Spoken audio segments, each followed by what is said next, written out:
بسم اللہ الرحمن الرحیم۔ گمنام ہیرو کے معزز ناظرین، السلام علیکم۔ آئیے چلتے ہیں کہانی کی طرف۔ یارو، دشمنیاں پالنا بھی کسی عذاب سے کم تو نہیں ہوتا۔ ہر دم جان ہتھیلی پر رکھی رہتی ہے، آدمی اپنے اختیار میں ہی نہیں رہتا۔ میری زندگی کا کتنا بڑا حصہ آنکھ مچولی کے اس کھیل کی نظر ہو گیا تھا۔ کبھی میں فرشتہ اجل کی طرح کسی کے تعاقب میں دوڑتا پھرتا تھا، اور کبھی اپنا آپ چھپائے کسی کو اپنے تعاقب میں دوڑاتا۔ ایسے پیچ در پیچ راستوں پر پڑ جاتا تھا کہ پھر واپسی کا راستہ یاد نہیں رہتا تھا، اور ماں جی میری راہ دیکھتی رہ جاتی تھی۔ پھر مہینوں برسوں میں کہیں اس کی کوئی دعا عرش کو چھو لیتی تھی تو میں اس کے پاس جا پہنچتا تھا، مگر اس بار تو یار لوگوں نے حادی مکا دی تھی۔ میرے سارے پر پردے کاٹ کے مجھے سماب صفت شخص کو پورا کا پورا یکمشت سمگل کر لائے تھے، اور ایک حیرت ناک کام یہ کیا تھا کہ میرے اندر افیون کا وہ خوفناک سفوف بھی بھر رکھا تھا۔ پھر ایک بالکل ہی اجنبی جگہ بٹھا کر مجھ سے دوستی کے رشتے استوار کرنا چاہتے تھے، اور وہ شیطان صفت دمن اور اس کی وہ نصف بہتر عالیہ جنہوں نے میرے اندر دشمنی کی تخم ریزی کی تھی، اس بار ایک بالکل ہی انوکھے روپ میں میرے سامنے آئے تھے۔ ایسا چولا بدلا تھا انہوں نے کہ میں چکرا کر رہ گیا تھا۔ مجھے ان کی طرف دوستی کا ہاتھ دراز کرنے کے سوا کچھ سجائی ہی نہیں دیتا تھا، اور اس عالیہ نے پوری طرح میری نکیل اپنے ہاتھ میں لے لی تھی۔ میں نے کچھ ایسی سعادت مندی دکھائی تھی، اسے ایسے کمالات کا مظاہرہ کیا تھا اس کے سامنے کہ اسے میری زندگی سے دلچسپی پیدا ہو گئی تھی۔ اسی لیے تو اس نے مجھے وہ زندہ تلسماتی انگوٹھی دی تھی جس کی وجہ سے امریکہ بھر کے اخبارات میرے وجود سے بھر گئے تھے۔ خوب اچھالا تھا انہوں نے مجھے، ایسی مقبولیت دی تھی کہ ہالی ووڈ کے کسی اداکار کو بھی کبھی نہیں دی ہوگی۔ یہ ساری نیک نامی،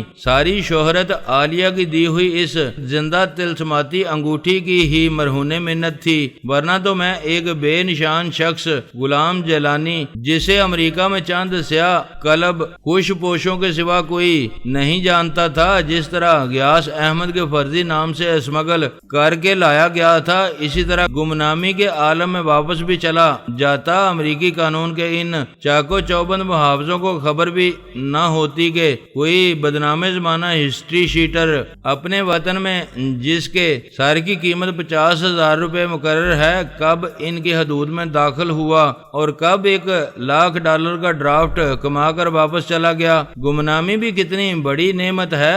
آدمی آزادی کے ساتھ جب اور جہاں چاہتا ہے چلا جاتا ہے، زمانے بھر میں مارا پھرتا ہے، اور کوئی اس سے نہیں پوچھتا کہ یار یہ جو تو شترے بے مہار کی طرح منہ اٹھائے دنیا بھر میں مارا پھر رہا ہے، اس کی کوئی غرض و غایت بھی ہے، یا بس یوں ہی اپنے پاسپورٹ کی خانہ پوری کرتا اور زمین کی پیمائش کرتا پھر رہا ہے۔ میں جب تک ان کی نظروں سے پوشیدہ تھا، کسی نے مجھ سے بھی یہ نہیں پوچھا تھا کہ اے میاں تو کس گاؤں کا باشندہ ہے اور کون سی نسل کا مول چکانے یہاں آیا ہوا ہے، مگر جب سے میری گمنامی نے میرا ساتھ چھوڑا تھا میں کہیں کا نہیں رہ گیا تھا۔ انہوں نے طرح طرح کے سوالات کر کے مجھے عاجز کیا ہوا تھا، کسی طرح میرا پیچھا ہی نہیں چھوڑتے تھے وہ، حالانکہ میں نے اس گریگری کی ترقی اور نیک نامی کا اچھا خاصا بندوبست کر دیا تھا، اور اب میری راہ میں ایک اور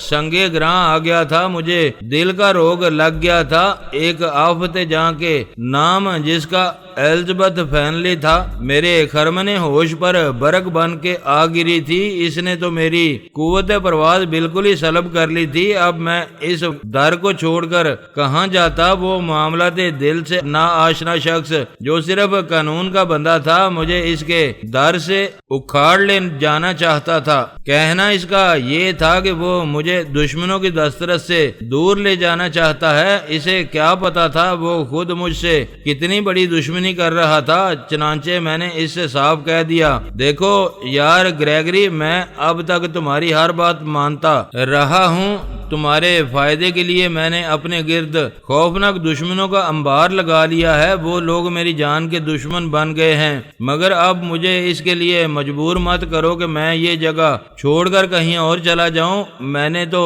تم سے نہیں کہا تھا کہ میری حفاظت یا نگرانی کے لیے اپنے آدمیوں کو مامور کر کے ضائع کرا دو۔ میں اپنی حفاظت کرنے کی طاقت رکھتا ہوں، تم اس کے لیے فکر مند مت ہو۔ میں چاہتا ہوں جب تک یہاں سان فرانسسکو میں ہوں اسی مکان میں رہوں۔ وہ کچھ دیر سوچتا رہا، پھر بولا، خیر یہ تمہاری مرضی ہے، میں تمہیں مجبور نہیں کروں گا، مگر اس کی وجہ جاننا ضرور چاہوں گا۔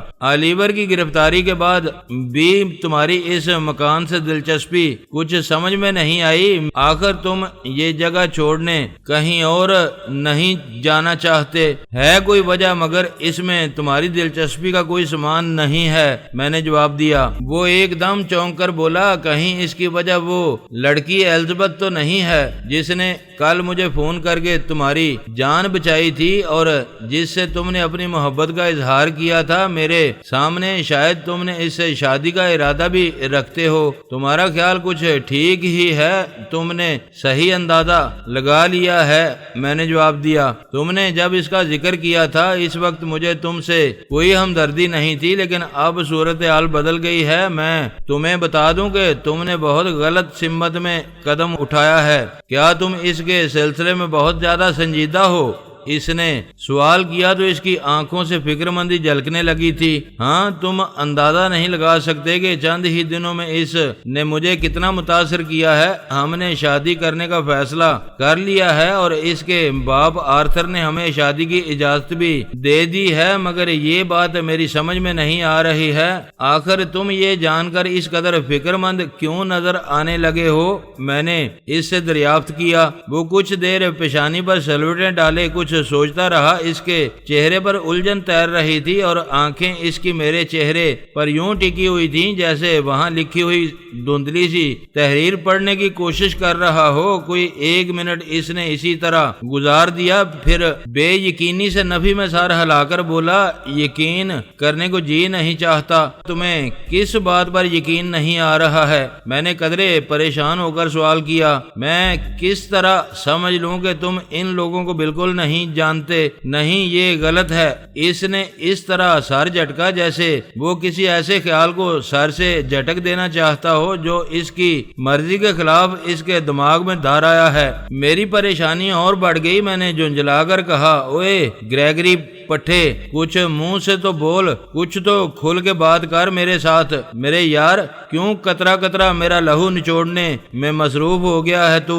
اس نے ایک بار پھر بے یقینی سے مجھے دیکھا اور بولا، کیا واقعی تم کچھ نہیں جانتے ان کے بارے میں؟ ایسی کیا بات ہے ان لوگوں میں؟ کیا ان میں کچھ اسرار پوشیدہ نظر آئے ہیں تمہیں؟ میں نے طنز سے پوچھا۔ طنز مت کرو، تم میری سمجھ میں کسی طرح نہیں آ رہے ہو۔ تم نے مجھے الجھا کر رکھ دیا ہے، سمجھ نہیں آتی تمہیں کیا سمجھوں؟ دوستوں میں اندراج کروں میں تمہارے نامی گرامی اسم گرامی، یا کس خانے میں بٹھاؤں تمہیں؟ کبھی تو تم ایک نہایت ہوشیار آدمی دکھائی دیتے ہو اور کبھی بالکل غرب مسکین نظر آنے لگتے ہو۔ کیا ایسا نہیں ہو سکتا کہ تم مجھے اپنے بارے میں ایک بار سب کچھ بتا دو، سب کچھ صاف صاف بتا کے ہم تمہارے بارے میں حتمی فیصلہ کر سکیں؟ میں نے تم سے کچھ نہیں چھپایا ہے، سب کچھ تو بتا چکا ہوں اپنے بارے میں۔ کمال کے لوگ ہو یار تم، آدمی کی زبان پر اعتبار کرنے کو تیار ہی نہیں ہوتے، عجیب شکی لوگ ہو۔ اب اور کیا پوچھنا چاہتے ہو مجھ سے؟ میں نے پوچھا۔ یہ تم نے ٹھیک ہی کہا ہے، ہم زبانوں پر بہت کم یقین کرتے ہیں، بس خال خال خاص خاص معاملات میں ہی ہوتا ہے۔ اس میں ہمارا قصور بھی کیا ہے؟ جن لوگوں سے ہمارا واسطہ رہتا ہے وہ ایسے کہاں ہوتے ہیں کہ آنکھیں بند کر کے اعتبار کر لیا جائے؟ شک تو ہمیں کرنا ہی پڑتا ہے نا، اور یہ شک ہی ہمیں صحیح سمت میں لے جاتا ہے۔ ہماری کامیابی کا راز ہی یہ ہے۔ تو تم میری طرف سے مطمئن نہیں ہو، پھر میری حفاظت کے لیے کیوں دوڑے چلے آتے ہو؟ تمہیں تحفظ فراہم کرنا تو ہمارا فرض ہے، اور یہ بھی ہماری ذمہ داری ہے کہ تمہارے بارے میں صحیح معلومات جمع کریں۔ اغوا ہونے والے طیارے کو بچا کر ہم پر احسان کیا ہے، مگر جس طیارے کو اغوا ہونے سے بچایا ہے اور جس خوبی سے نیگروں کو قابو کیا ہے، یہ کسی معمولی آدمی کے بس کی بات نہیں۔ پہلے ہمارا خیال تھا کہ تم باقاعدہ گوریلا جنگ کی تربیت حاصل کیے ہوئے ہو۔ ہم نے تمہیں یہاں روکا بھی اسی لیے تھا، ہم یہ جاننا چاہتے تھے کہ تم کس کے لیے کام کر رہے ہو۔ تمہارے بیان واقعات کی تحقیق کے دوران جو راز ہائے سربستہ منکشف ہوئے ہیں، ہمیں ایک دوسری ہی راہ پر ڈال دیا۔ تمہاری بہت سی باتیں بھی ثابت ہوئیں، لیکن جو بات میرے ذہن میں صاف نہ ہو سکی اور جس نے مجھے الجھن میں مبتلا کر رکھا ہے، وہ ان ہتھیاروں کا بیکار ہو جانا ہے جنہیں تمہارے خلاف استعمال کرنے کی کوشش کی گئی۔ وہ گر میری سمجھ میں نہیں آ سکا ہے جس سے تم ہتھیاروں کو بیکار کر دیتے ہو۔ آج بھی ایسا ہی ہوا ہے۔ برادر اپنا پستول استعمال نہ کر سکا، تم کہتے ہو تم نے اسے مہلت ہی نہیں دی کہ وہ پستول سے گولی چلا سکتا، حالانکہ اگر پستول ساتھ دے رہا ہوتا تو وہ تمہیں اس وقت بھی گولی مار سکتا تھا جب تم اس کالے بنمان سے برسرے پیکار تھے، اور جیسے ہی تم نے اسے زیر کیا تھا، اسے بے دریغ تم پر گولی چلا دینا چاہیے تھی۔ اس نے تمہیں سنبھلنے کا موقع ہی کیوں دیا؟ یہ تم مجھ سے کیوں پوچھ رہے ہو؟ یہ تو وہی بتا سکتا ہے کہ اس نے مجھے مہلت کیوں دی۔ میں نے کہا، اس سے پوچھے بغیر میں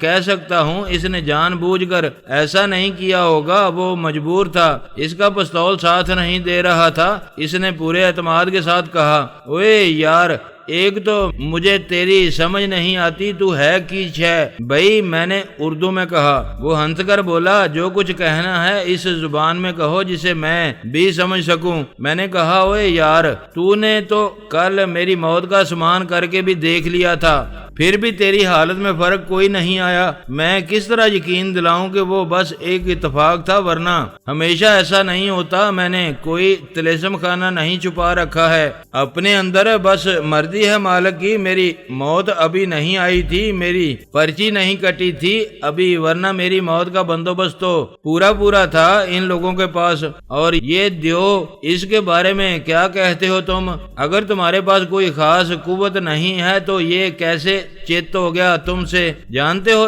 اس نے میرے جن دو جوانوں کی گردنیں ایک ایک ہاتھ میں دبوچ کر توڑ ڈالی ہیں۔ وہ اچھے خاصے صحت مند اور بہترین تربیت یافتہ تھے، مگر تم سے یہ اپنے ہاتھ تڑوا کر ناک آؤٹ پڑا ہے، اس میں اٹھنے کی بھی سکت نہیں رہی ہے۔ اس نے تھامسن کی طرف اشارہ کر کے کہا، ہاں، یہ فن ضرور مجھے ودیت ہوا ہے، اس سے تو میں انکاری ہو ہی نہیں سکتا۔ تم اپنے یہاں کے کسی بھی پیل تن کو میرے مقابل کر کے اس کا ہاتھ میرے ہاتھ میں دے دو، اللہ نے چاہا تو اس کا بھی یہی اشر ہوگا۔ یہ کسی پوشیدہ قوت کا کرشمہ نہیں ہے، میں نے اسے مطمئن کرنے کے لیے اپنی اس خصوصیت کا اظہار کر دیا۔ تو تم جن لوگوں کے درمیان قیام پذیر ہو ان کے بارے میں کچھ نہیں جانتے، حالانکہ وہ تمہیں پھانسنے کے لیے اپنے تمام ڈکے چھپے حربے استعمال کر رہے ہیں۔ وہ بولا، ڈکے چھپے حربوں سے تمہاری مراد کیا ہے؟ میں نے سوال کیا۔ میری مراد الزبتھ سے ہے، تم اس سے شادی کر کے اسے اپنی زندگی میں نصب کا حصہ دار بنانے جا رہے ہو اور جانتے اس کے یا اس کے ساتھیوں کے بارے میں کچھ نہیں ہو۔ اس نے مجھ سے ہی سوال کر ڈالا۔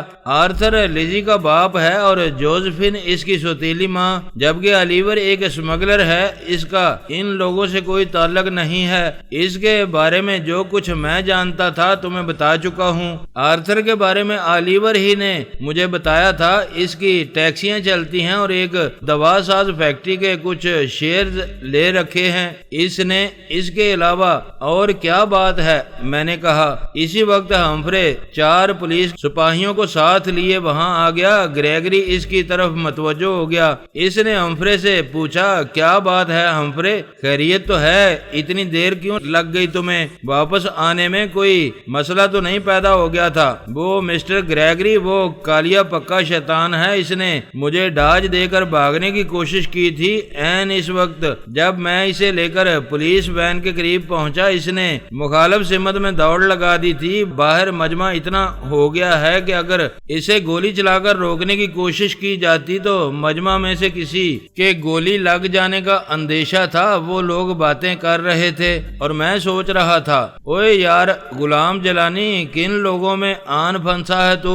کس کھائی میں اتار دیا ہے تجھے اس رذیل دمن نے؟ کیسے گرگٹ کی نسل کے ہیں یہ، ان کی تو کچھ سمجھ ہی نہیں آتی، پل پل میں تو رنگ بدل لیتے ہیں۔ یہ ایک لمحے سجن نظر آتے ہیں تو دوسری ہی گھڑی میں دشمن کا روپ دھار لیتے ہیں۔ اب یہ سالہ انگریزی نسل کا گوریلا جس کے پرکھوں میں سے کسی نے یہاں آباد ہو کر اسے امریکی ہونے کا شرف بخش دیا ہے، تجھ پر کیسا وقت ڈالے دے رہا ہے یہ؟ تجھے تیری الزبتھ بیگم سے دور کر دینے پر تلا ہوا ہے، نہ جانے اس کے بارے میں کون کون سے راز اپنے سینے میں بھرے بیٹھا ہے۔ ٹھیک ہے، وہ آرتھر فینلی کوئی بڑا ہی کیکر قسم کا بندہ ہے، اس نے میرے بارے میں بڑی چھان پھٹک کر رکھی ہے، اس کا دروں بروں یکساں نہیں ہے، کرتا وہ بھی کچھ الٹے سیدھے دندے ہی ہے۔ ممکن ہے الیور کے ساتھ لگا ہوا ہو، مگر مجھے تو یہاں اب تک جتنے بھی لوگ ملے تھے دروں بروں کسی کا بھی ایک جیسا نہیں تھا۔ اس ہارٹن ہی کو لے لو، ہے تو وہ پولیس کا بڑا ہی سینئر موسٹ اور با اعتبار آدمی، مگر کالے دندے کرنے والوں سے ملا ہوا ہے۔ انہی کے چکر پر اس نے مجھے پیٹر ہاک جیسے ذہین اور فتین افسر کی قید سے رہائی دلائی تھی۔ اس طرح نکالا تھا مجھے اس نے کہ بیچارہ پیٹر ہاک جان سے ہی گزر گیا تھا، اور پھر جب وہ ہمفرے مجھے لے کر اس کے سامنے گیا تو کیسا لال پیلا ہو رہا تھا وہ، جیسے سچ مچ میرے فرار میں اس کا کوئی حصہ ہی نہ رہا ہو۔ ایک یہ گریگری ہے جو 2 روز سے مسلسل میرے ساتھ چلتر بازیاں کر رہا ہے، اصلیت جاننا چاہتا ہے میری۔ اب میں اسے کیا بتاؤں اپنی اصلیت؟ اگر ہوتا یہ میرے ملک کے کسی علاقے کا تھانے دار یا کوئی S P D S P قسم کی چیز تو بتاتا میں اسے کہ میں کون ہوں اور کیا اصلیت ہے میری۔ اس کی ساری تیزی تراری سارا دم خم نکال کے ڈال دیتا اس کے سامنے اور کہتا، لے پتر یہ ہیں وہ ساری چیزیں جن پر تو اس قدر اچھلتا کودتا پھرتا تھا، مگر وہ جو کہا ہے سیانوں نے اپنے گھر کے سامنے کتا بھی شیر ہوتا ہے تو وہ کچھ زیادہ بھی غلط نہیں ہے۔ سچ تو یہ ہے کہ اپنے گھر کے سامنے کتا ہی شیر ہوتا ہے، ورنہ شیر تو بس شیر ہی ہوتا ہے، کہیں بھی چلا جائے اسے کوئی کتا نہیں کہہ سکتا۔ یہ گریگری بھی کچھ ایسا ہی لگ رہا تھا مجھے، عیاری اور مکاری میں تو یہ پوری قوم ہی لسانی ہے، ایسے ہی تو انہوں نے آدھی سے زیادہ دنیا کو اپنے زیر نگین نہیں کیا ہوا ہے۔ کچھ تو ہے نا ان کے پاس ایسے خوفناک ہتھیاروں کی سپلائی کے ٹھیکیدار، یہ یوں ہی بن گئے ہیں۔ کچھ تو خصوصی صفات ہیں ان میں جو تیسری دنیا کے بیشتر ممالک ان کے در پر آوازیں لگاتے پھرتے ہیں۔ مجھے تو انہوں نے فٹ بال بنا رکھا ہے، کبھی اس گول میں ڈالنے کی کوشش کرتے ہیں تو کبھی اس گول سے نکالنے کی جستجو میں لگ جاتے ہیں۔ یہ فیصلہ وہ کسی طرح کر ہی نہیں پا رہے ہیں کہ میرا آخر بنائیں کیا، کس دعا میں استعمال کریں مجھے، میں کس کس مرض میں کام آ سکتا ہوں ان کے۔ دل تو میرا چاہتا تھا کہ کچھ دستی ہنر پیش کر دوں ان کے سامنے اور نکل جاؤں کسی بھی سمت۔ 4 سمتیں ہیں، مشرق مغرب شمال جنوب، کہیں تو کوئی ایسا راستہ ہوگا جو یہاں سے لے جاتا ہوگا، کوئی پگڈنڈی تو میری سوہنے دیس کو جاتی ہوگی۔ آدمی کو غریب الوطنی میں وطن کی یادیں کیسا بے چین رکھتی ہیں، اس کا تجربہ تو مجھے اب ہوا تھا۔ مجھے تو وطن میرا اس لیے بھی یاد آ رہا تھا کہ وہاں میری آسیہ میری ماں جائی قید و بندگی صعوبتوں میں مبتلا تھی۔ میری جگری یار اسلم آبی کو راولپنڈی جیل کے بلند و بالا دیواروں نے اپنے احاطے میں لے رکھا تھا۔ نہ جانے کن کن مراحل سے گزارا جا رہا ہوگا، انہیں وہاں ان کے جسموں پر زخموں کے کتنے نشانوں سے سجا دیا ہوگا ظالموں نے، اور وہ ہر ظلم سہ رہے ہوں گے کہ میں کسی وقت بھی انہیں وہاں سے آزادی کا مژدہ سنا دوں گا۔ ہر ضرب کو وہ آخری سمجھتے ہوں گے۔ کس نے بتایا ہوگا کہ میں کسی راندن میں پھنس گیا ہوں، اور اس کی حالت زار تو بہت ہی دگرگوں ہوگی،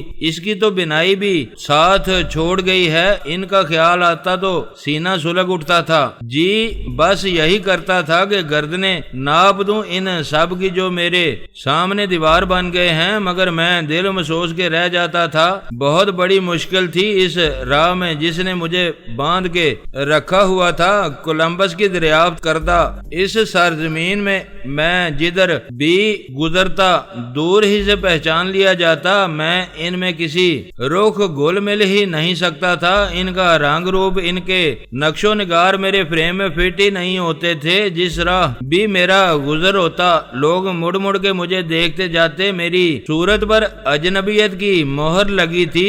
راہ گیر اسے پلٹ پلٹ کر دیکھتے جاتے ہیں، ہر آنکھ اندر باہر سے اچھی طرح ٹٹولتی رہتی ہیں۔ میں زیادہ کی نگاہوں سے اوجھل نہیں رہ سکتا تھا، کسی ٹھسے ہوئے کبوتر کی طرح کبھی اس منڈیر پر جا بیٹھتا اور کبھی اس منڈیر پر جا ٹکتا، آخر کار کسی ایسی چھتری پر جا اترتا جہاں سے دوبارہ اڑنا نصیب نہ ہوتا۔ پھر ان کی میری ذات سے ساری ہمدردیاں ختم ہو جاتی، وہ مجھے کسی رعایت کے قابل نہ جان کر کوئی ایسا گوشہ فراہم کر دیتے جہاں انتظار کے سوا کچھ نہ ہوتا۔ میری نجات اسی میں تھی کہ میں ان لوگوں کا اعتماد حاصل کر لوں تاکہ وہ قانون کی حفاظت میں مجھے اپنے وطن واپس بھیج دیں۔ اگر میں اس میں ناکام ہو جاتا تو ایک صورت اور بھی میرے پیش نظر تھی، میں انہیں اپنے ماضی کی ایک ایک داستان سنا دیتا، انہیں بتا دیتا کہ میں وہ غلام جیلانی ہوں جس کی شہ زوری کے چرچے گلی گلی کریا کریا ہوتے رہے ہیں۔ اپنے وطن کے اخبارات میں میرے کارناموں کی شہ سرخیاں لگتی رہی ہیں۔ قتل و غارت گری کی بے شمار وارداتوں میں میں اپنے وطن کی پولیس کو مطلوب ہوں، اور انہوں نے میرے سر کی قیمت 50,000 روپے مقرر کر رکھی ہے۔ یہ سب کچھ جاننے کے بعد وہ مجھے اپنے ملک کے سفارتکاروں کے حوالے کر دیتے، اور وہ مجھے اپنی تحویل میں لے کر سخت حفاظتی انتظامات کے ساتھ واپس بھیج دیتے۔ اپنے وطن کی مٹی میرے پیروں سے لگتی تو کوئی نہ کوئی راہ نجات بھی نکل ہی آتی۔ ہاں تو میں یہ کہہ رہا تھا مسٹر گیاس، میں گریگری کی آواز سن کر چونکا اور اسے دیکھنے لگا۔ تم آرتھر فینلی کے بارے میں اس سے زیادہ کچھ نہیں جانتے؟ ہاں میں تمہیں بتا چکا ہوں، مجھے اس سے زیادہ کچھ نہیں معلوم۔ اگر کچھ جانتا ہوتا تو یقین کرو بتانے میں مجھے کوئی آر نہ تھا۔ میں نے ان لوگوں کو دیکھتے ہوئے کہا جو گرانڈیل تھامسن کو اٹھانے کی کوشش کر رہے تھے۔ اس کو وہ کہیں پہنچا آئے تھے اور تھامسن کے لیے کسی قریبی اسپتال سے اسٹریچر اٹھا لائے تھے، لیکن اسے اٹھا کر اسٹریچر پر ڈالنا بھی ان کے لیے مشکل ہو رہا تھا۔ میں نے گریگری سے کہا، او یار کیوں ان بیچاروں کو ہلکان کر رہے ہو؟ کوئی بندے کا پتر ہوتا تو یہ اسے اٹھا بھی لیتے، اس ہاتھی کو یہ کیسے اٹھا سکیں گے؟ اس کے لیے تو کرین شرین کا بندوبست کرو۔ گریگری ہنس کر بولا، بے فکر رہو، تم جب اس ہاتھی کو بے دست کر سکتے ہو تو یہ اسے اٹھا بھی نہیں سکیں گے کیا؟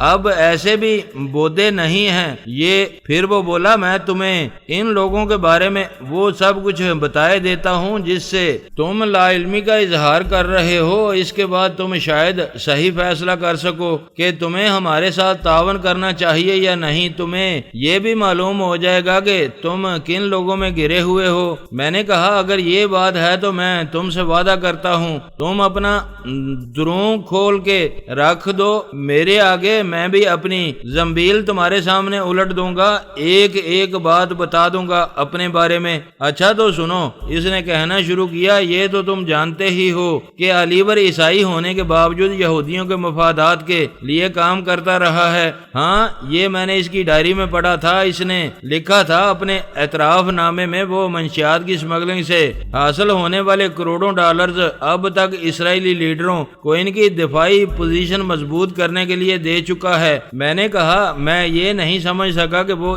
امریکی عیسائی ہونے کے باوجود ان یہودیوں سے اس قدر ہمدردی کیوں رکھتا ہے، کون سے مفادات وابستہ ہیں اس کے ان سے۔ وہ ایک ہی امریکی نہیں ہے جو یہودیوں سے دلی ہمدردی رکھتا ہے۔ یورپ اور امریکہ کے علاوہ دنیا کے بے شمار ممالک میں جہاں یہودی آباد ہیں، ان گنت لوگ ایسے ہیں جو ان سے نہ صرف ہمدردی رکھتے ہیں بلکہ ان کے لیے ہر قسم کی قربانی دینے کو بھی ہر وقت تیار رہتے ہیں۔ آلیور بھی ان میں سے ایک ہے۔ وہ یہودیوں سے ہمدردی رکھتا تھا اور ان کے کام آنا چاہتا تھا۔ یہودیوں کو تو ایسے لوگوں کی تلاش رہتی ہے۔ آرتھر کو معلوم ہوا کہ وہ یہودیوں کا دوست ہے تو اس نے اسے یہودیوں کے لیے فنڈ جمع کرنے کے لیے آمادہ کر لیا، پھر آہستہ آہستہ اسے اس پر بھی تیار کر لیا کہ اسرائیل کے دفاعی اخراجات پورے کرنے کے لیے منشیات کی اسمگلنگ میں ان کا ساتھ دے۔ آرتھر نے اسے اس کے لیے آمادہ کیا تھا۔ اس کا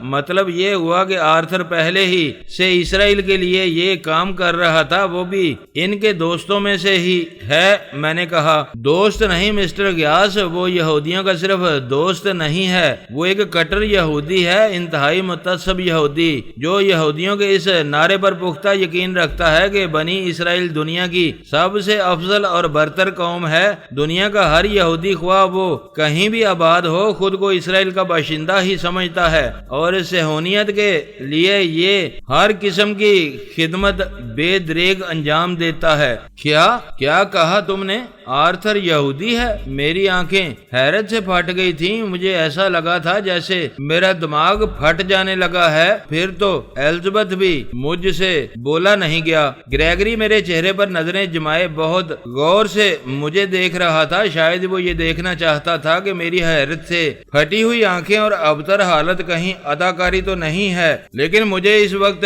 کسی اداکاری کا ہوش ہی کہاں تھا۔ میرا تو دل و دماغ قابو میں نہیں رہا تھا۔ دل سینے میں تڑپتا ہوا محسوس ہو رہا تھا اور دماغ کی رگیں جیسے پھٹی جا رہی تھی۔ میرے تو وہم و گمان میں کہیں دور دور یہ بات نہیں تھی کہ میں جس کے تصور سے اپنے اجاڑ دل کو گلستان بنائے ہوئے ہوں، جس کی مان موہنی صورت کو قابل پرستش سمجھ بیٹھا ہوں، وہ ایک ایسی قوم کی فرد ہے جس کا نام بھی میرے لیے گالی ہے۔ گریگری نے میری حالت دیکھ کر کہا مسٹر غیاث احمد، میں پورے اعتماد کے ساتھ یہ بات کہہ سکتا ہوں کہ تم واقعی ان کے بارے میں کچھ نہیں جانتے تھے۔ ہاں، آرتھر بھی یہودی ہے اور الزبتھ بھی، یہ دونوں جامعہ یہودا کی ذیلی تنظیم جیوش ایجنسی کے کارکن ہیں۔ تمہارے لیے یہ اطلاع بھی بڑی دھماکہ خیز ہوگی، وہ دونوں باپ بیٹی نہیں ہیں۔ کیا وہ باپ بیٹی نہیں تو پھر کون ہے؟ مجھے تو اس نے حیرتوں کے سمندر میں غوطے دینا شروع کر دیے تھے۔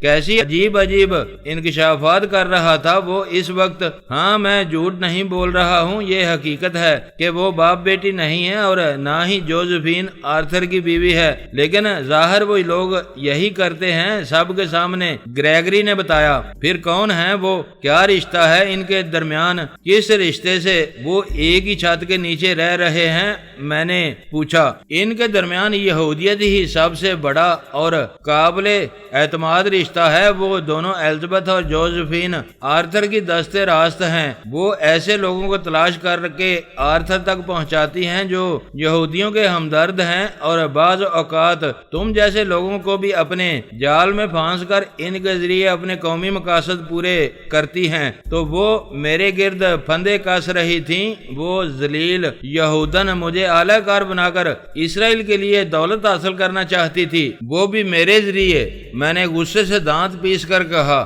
تمہاری قسمت اچھی تھی کہ مجھ سے ملاقات ہو گئی تمہاری، ورنہ کوئی کسر نہیں رہ گئی تھی۔ تم اس کی معصوم صورت پر مر مٹے تھے، اس کے لیے ہنسی خوشی سب کچھ کرنے پر تیار ہو جاتے اور یہ نہیں جان سکتے اصل میں کام کس کے لیے کر رہے ہو۔ گریگری بولا۔ میں تمہارا شکر گزار ہوں گریگری، تم نے مجھے ڈوبنے سے بچا لیا، ورنہ میں تو انجانے میں اپنی قوم کے لیے شرمندگی کا سبب کر بیٹھا تھا، اور پھر وہ تم نے کیا نام لیا تھا اس کا وہ جامعہ، اور اس کی وہ ذیلی تنظیم کیا ہے، وہ کیا نام ہے اس کا؟ میں نے ذہن پر زور دیتے ہوئے پوچھا۔ جیوش ایجنسی، وہ بولا۔ ہاں ہاں یہی جیوش ایجنسی۔ یہ کیا چیزیں ہیں؟ میں نے پوچھا۔ جامعہ یہودا یہودیوں کی ایک بہت بڑی تنظیم ہے، اسرائیل میں اس کا ہیڈ کوارٹر ہے۔ اسرائیل اور دنیا بھر میں جہاں جہاں یہودی آباد ہیں، ان کے مستقبل کے لیے یہی منصوبہ بندی کرتی ہے۔ یہ لوگ صدیوں سے یورپی قوموں پر محنت کر رہے ہیں۔ ابتدا میں جامعہ یہودا کا ہیڈ کوارٹر پیرس میں تھا۔ 1942 کی جنگ سے قبل انہوں نے لندن کو اپنا مرکز بنا لیا۔ اتنے برسوں کی پرزور کامیاب پروپیگنڈا مہم کے بعد یہ امریکہ کی طرف رجوع ہوئے اور نیو یارک کو مرکز بنا لیا۔ اب دنیا کے یہودیوں اور یہودی تنظیموں کو نیو یارک ہی سے ہدایت کی جاتی ہیں۔ 1906 میں جامعہ یہودا کی 2 ذیلی تنظیمیں قائم تھیں، جن میں سے ایک کا حال اور دوسری جیوش ایجنسی ہے۔ دونوں تنظیمیں الگ الگ جامعہ یہودا کے مقاصد کی تکمیل کے لیے کام کرتی ہیں۔ امریکہ کے تقریباً تمام ذرائع ابلاغ پر جامعہ یہودا کا قبضہ ہے۔ یورپ اور امریکہ میں ریڈیو، ٹیلی ویژن اور وہاں کے میڈیا قبضہ ہے۔ یورپ اور امریکہ میں ریڈیو، ٹیلی ویژن اور اخبارات کے ذریعے برسوں سے زبردست پروپیگنڈا مہم جاری رکھی ہوئی ہے۔ عوام کی ہمدردیاں حاصل کرنے کے لیے یہودیوں کی بے سر و سامانی اور مظلومیت کی داستانیں خوب بڑھا چڑھا کر پیش کی جاتی ہیں۔ تم امریکہ اور یورپ کے عوام میں یہودیوں کے لیے جو لمحاتی جذبات دیکھتے ہو، یہ اسی پروپیگنڈے کا نتیجہ ہے۔ تو یہودا دنیا بھر کے یہودیوں کو یہ درس دیتی رہتی ہے کہ وہ سب سے افضل ہیں، وہ جہاں بھی ہیں صرف اور صرف یہودی ہیں۔ انہیں صہیونیت کے مقاصد کو ہر حال میں پیش نظر رکھنا ہے اور ممتاز اور ان کے لیے کام کرنا ہے۔ جامعہ یہودا کے 3 بڑے مقاصد ہیں جن کی تکمیل کے لیے ہر یہودی شب و روز کوشاں رہتا ہے۔ ہر جگہ ان کے پیش نظر یہی 3 مقاصد ہیں۔ اول یہ کہ دنیا کی ساری دولت پر یہودیوں کا قبضہ ہو، اس کے لیے وہ مشرق سے مغرب تک ہر ملک کی معیشت پر اپنا تسلط قائم کرنے کی تگ و دو میں مصروف رہتے ہیں۔ امریکہ، یورپ، افریقہ اور ایشیا کے بیشتر ممالک کی معیشت پر وہ بری طرح چھاتے جا رہے ہیں۔ یہ ایک ایسا ہتھیار ہے جس کے ذریعے وہ امریکہ جیسے ممالک کو بھی اسرائیل کی امداد و اعانت پر مجبور کر دیتے ہیں۔ دوئم یہ کہ ابلاغ کے تمام ذرائع اپنے قبضے میں رکھو اور ان کے ذریعے نہ صرف عوام کی ہمدردیاں حاصل کرنے کی کوشش کرو بلکہ مختلف اقوام کے درمیان غلط فہمیاں پیدا کر کے ان کا سکون درہم برہم کرتے رہو۔ کسی کو اتنی مہلت ہی نہ دو کہ وہ یہودیوں کو کوئی نقصان پہنچا سکے۔ تیسرا اور سب سے خوفناک کام یہ ہے کہ یہودیت کے سوا دنیا کے ہر مذہب اور نظریے کو باطل کرنے کے لیے انتشار اور افراق کے بیج بوتے رہو۔ چنانچہ اس کے لیے ان کا طریقہ کار یہ ہے کہ جہاں بادشاہت ہوتی ہے وہاں کے عوام میں یہ جمہوریت کی تبلیغ کرتے ہیں اور جمہوری تحریکوں کو جنم دیتے ہیں۔ جہاں مذہب کا چرچا ہو وہاں لا دینیت، سیکولرزم کے نعرے لگواتے ہیں۔ جہاں جمہوریت ہوتی ہے وہاں سوشلزم کا پرچار شروع کر دیتے ہیں، اور جہاں سوشلزم ہوتا ہے وہاں انتہا پسندانہ خالص مارکسی کمیونزم لانے کی باتیں کرنے لگتے ہیں۔ غرض دنیا کو کسی نہ کسی طرح انتشار میں مبتلا رکھنا ان کا مقصد حیات ہے۔ صہیونیت کا بانی یہودیوں کا لیڈر تھیوڈر ہرزل کہا کرتا تھا، ہمارا مسئلہ معاشرتی نہیں ہے، یہ ایک قومی مسئلہ ہے۔ اسے عالمی سیاسی مسئلے کی شکل دے دی جائے تو ہم کامیاب ہو سکتے ہیں۔ ہم دنیا بھر کے یہودی ایک قوم ہیں، ایک واحد اور منظم قوم۔ اگر ہم نے یہ بات بلا دی اور ہم نظریات کی بنیاد پر منتشر ہو گئے تو ہم مزدور بن جائیں گے، دوسری قومیں ہمیں غلام بنا لیں گی۔ ہم جبھی سر بلند ہوں گے جب دنیا بھر کے سرمایے پر ہمارا خوفناک حد تک تسلط ہو جائے گا۔ ان تمام حکومتوں کو تلپٹ کر دو جو قومیت کی بنیاد پر قائم ہیں، کیونکہ یہ حق صرف یہودی قوم کا ہے۔ دوسروں کے لیے صرف 2 ہی راستے ہیں، کمیونزم یا صہیونیت۔ چنانچہ جرمن اشتراکیت ہو یا روس کا کمیونسٹ انقلاب، ہر جگہ یہودی ہی سرگرم عمل نظر آتے ہیں۔ یورپ میں سیکولرزم، لبرلزم، سوشلزم اور کمیونزم، ان سب کے بانی یہودی ہیں۔ اس کا زندہ ثبوت یہ ہے کہ روس میں کمیونسٹ انقلاب کے بعد جو پہلی بیورو بنی، اس کے 7 ارکان یہودی تھے، کیونکہ روسی انقلاب کی ساری منصوبہ بندی یہودیوں نے کی تھی۔ برونشتائن جیسے لینن نے اپنا جانشین نامزد کیا تھا، مشرقی نیو یارک کا رہنے والا یہودی تھا۔ امریکی معیشت اور ذرائع ابلاغ پر یہودیوں کے قبضے نے امریکی عوام کو ان کا ہم نوا بنا دیا ہے۔ حکومت اور انتظامیہ مجبور ہو کر رہ گئی ہے، لیکن اب جو طریقہ انہوں نے اختیار کیا ہے، اس نے امریکہ کے سنجیدہ حلقوں اور حکومت کو ایک قومی مسئلے سے دوچار کر دیا ہے۔ یہ جس طرح امریکہ میں منشیات پھیلا رہے ہیں، اسے روکا نہیں گیا تو مستقبل میں صحت مند قیادت اور دانشوروں سے امریکہ خالی ہو جائے گا۔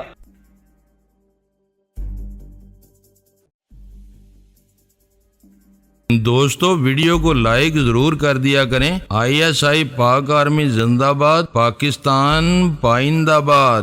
معزز ناظرین، اپنا خیال رکھیے گا اور اپنے اس چینل کا بھی شکریہ۔